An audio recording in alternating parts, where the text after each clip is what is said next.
Hi అండి అందరికీ welcome to my channel. అందరికీ శ్రీరామనవమి శుభాకాంక్షలు. ఈరోజు శ్రీరామనవమి కాబట్టి పొద్దున్నే లేచి ఫ్రెష్ అయ్యి ఇంట్లో దీపారాధన చేసుకొని గుడికి వెళ్ళాం. అయితే గుడి మాకు తెలిసిన వాళ్ళ గుడి అనమాట, అత్తమ్మ వాళ్ళకి తెలిసిన వాళ్ళ గుడి. అయితే అత్తమ్మ ప్రతి సంవత్సరం శ్రీరామనవమికి కానీ లేకపోతే దసరాకి కానీ అత్తమ్మ చీరలు పెడతారనమాట. కాబట్టి ఆ చీరలో పెట్టి మేము దర్శనం చేసుకొని అక్కడే కాసేపు ఉండి తిరిగి వచ్చేటప్పుడు దారిలో భోజనాలు పెడితే భోజనాలు చేసి దేవుడి భోజనాలు ఇంటికి వచ్చేటప్పుడు దారిలో మా ఇంటి దగ్గర ఉన్న రాములవారి గుడికి వెళ్ళామన్నమాట.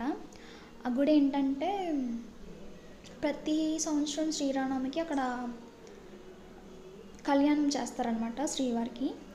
ఆ కళ్యాణంకి మేమైతే వెళ్ళలేదు, చెప్పాను కదా ప్రతి సంవత్సరం అత్తమ్మ వాళ్ళు చీర పెడతారని. బాగా తెలిసిన వాళ్ళు కూడా అనమాట అత్తమ్మ వాళ్ళకి. సో ఇంకా కళ్యాణానికి వెళ్ళలేదు కానీ అక్కడికి వెళ్ళి ఆ గుడికి వెళ్ళి రాములవారి గుడికి వెళ్ళి దర్శనం చేసుకొని వచ్చామన్నమాట ఇంటికి. ఇప్పుడు వీడియోలో కనిపిస్తుంది అయితే మేము తెలిసిన వాళ్ళు కూడా అని చెప్పాను కదా, ఆ గుడి అనమాట. మొత్తం వీడియో తీశాను చూడండి. ప్లీజ్ నాకు కొంచెం సపోర్ట్ చేయండి.